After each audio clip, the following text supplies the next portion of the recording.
Yes, you guys have read the title correctly. It is true. Coming from the most reliable source in the world of football, Fabrizio Romano has claimed that Denzel Dumfries has a €25 million release clause in his contract at Inter Milan, and that is valid until mid-July, so for the next 2.5 weeks. Most importantly, Barcelona have been showing interest in the recent months, although no formal nor official approach has been made. And the reason why I want to bring this up right now is because obviously Barcelona is in a situation where after they do sign Nico Williams, which is 99.99% going to happen, and it is confirmed, Barcelona are going to further improve their squad. And one of the ways they want to do that is by signing a fullback. We talked about Joao Cancelo potentially coming back. We talked about Grimaldo. We talked about Vanderson. But now today we hear that Dumfries is available for €25 million, meaning that he is going to be cheaper than Vanderson and Grimaldo. Isn't that insane? And we're talking about a fullback that is world class, that showcased why he is one of the best, if not the best, fullbacks in the world. The fact that Barcelona has this opportunity to sign him for €25 million, that is going to be a huge steal. And most importantly, signing Dumfries, who is still only 29 years old, would really give us a lot of depth in the right back position. And it would give Jules Koundé two things. Point number one, find some opportunities to play on the center back position with Kubarsi. And point number two, give Jules Koundé some rest, because Jules Koundé accumulated so many minutes, so many games in the last season. Of course, we saw Jules Koundé miss out on those last few games because Jules Koundé was getting fatigue. I think that going into the next season, we must be more careful on how we do utilize our players. Signing Dumfries would allow us to have more rotations, build a backline of Dumfries, Kubarsi, Araujo, and Alejandro Balde. Can you imagine the amount of attacking opportunities Barcelona can create on the flanks with Dumfries and Balde on both sides? The chemistry that could be built between Dumfries and Lamine Yamal is also going to be insane. You guys have seen it. You guys have seen how Dumfries performed against FC Barcelona. He was phenomenal in terms of his attacking output. We're talking about a player that has been very consistent over the past 4 seasons with Inter Milan. 5 goals and 6 assists in his first season at Inter, 2 goals and 4 assists at his second season at Inter, 4 goals and 5 assists at his third season, and then in the previous season that we have just completed, 11 goals and 5 assists in 47 matches. So I would love to go into further depth on how Dumfries would work at Barcelona in terms of like the mechanics, the systems, the type of formations that we could build with Dumfries in the squad, but that is going to be for a later video. I want to hear more about Dumfries maybe coming to Barcelona in the next couple of days. I need more sources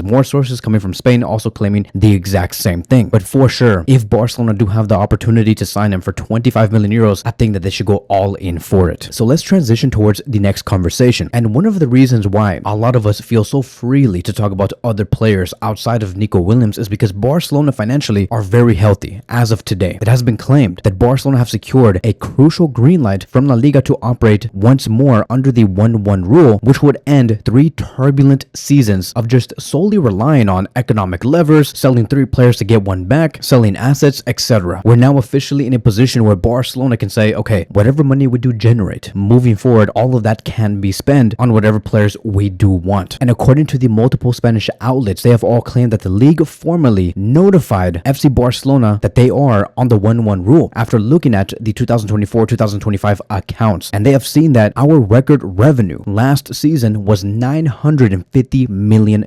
Let me repeat that. Barcelona generated a revenue of €950 million last season, well above the €893 million budget. What does this mean for the next couple of hours? This also means that Barcelona would be able to register Joan García and Nico Williams with no problems. Barcelona do not have to do a damn thing for the next 48 hours in terms of sales to register Nico and Joan García. They're safe. They're okay. And most importantly, Barcelona's new wage bill is going to be amplified. It is going to be higher, meaning that we can fit more players. It also does state here, according to Ferran Correas, and he has claimed that Javier Tebas told Joan Laporta that Barcelona will be in the 1-1 rule. Tebas believes Barcelona have done their homework and can now operate normally in the market. And let's talk about how Barcelona got into this position. And here are going to be a couple of key points that the media has claimed. To start things off, Barcelona closed the 2024-2025 financial year on June 30th with €950 million in revenue. One of the key things that Barcelona have done was Barcelona's auditor accepted €100 million as income from the sales of the VIP seats, which was a total of 475 VIP seats for the future of the Spotify Camp Nou for the next 30 years. Yes, we have received €100 million because of the VIP seats. This allowed Barcelona to register players like Dani Olmo, Pau Victor back in January and return to the 1-1 spending rule, and of course also enabled the registration of Gavi, Araujo, and Pedri. However, as we all do know, Now, weeks later, the auditor did not validate the 100 million euros in the mid-season financial report because the VIP seats were not built yet. And so in response, fast forward up until today, Barcelona's board urged the Turkish construction company Limak to complete the seats before June 30th, and they did. And that is what allowed us to fully submit this 100 million euro injection, because once again, we finished it before June 30th, and the income can officially be recorded. So if you really do think about it, we have completed the 1-1 rule situation by selling the VIP seats for 100 million euros. It's just that La Liga were saying, oh yeah, because the seats literally don't exist, we cannot validate it, and you guys cannot use this income mid-season. But all in all, this is good news. And speaking about Nico Williams, knowing that he will be a Barcelona player this week, Dani Olmo also spoke about Nico Williams' situations to Gigantes FC, and this is what Dani Olmo stated. I would tell Nico that everything gets resolved. There should be no worries. Doubts may arise, but I had complete confidence in the club, which goes to show that Dani Olmo at that time back in August 2024 was showing that, I have confidence. Barcelona can get the job done. Just look at where I'm at today. And that is something that he would have told Nico Williams. And Nico Williams is obviously taking that advice 9 months later, and he is going to be a Barcelona player. So Dani Olmo was right. So to end this video, I just want to quickly talk about Fermin Lopez and Eric Garcia, since we did talk about these two players over the past week. It has been said, according to Franco Reyes, that Flick has made it absolutely clear that with the sporting department, they came to one conclusion. Fermin and Eric Garcia are not going to be leaving Barcelona this summer. Flick stated that he does not want to entertain any offers for either of them, and Flick has also backed Eric Garcia's renewal to be done as soon as possible. So for those of you guys who have been really looking forward towards Fermin Lopez staying at Barcelona or Eric Garcia staying at Barcelona, they are going to be staying, as they should, because they do deserve it after Eric Garcia showcased why he can be a reliable player all around the midfield and even in the defense. And the same thing does go on with Fermin Lopez, a player that I thought could possibly leave only because there are so many clubs out there that do want the player. He is probably the most demanded player in Europe, which comes by no surprise. Fermin Lopez is a gifted player, a player who can give us a lot and will for sure experience more success as time does go by representing the Barcelona badge. And so that is it. That is going to be wrapping up today's video. Thank you guys so much for watching, and I will see you guys in the next video.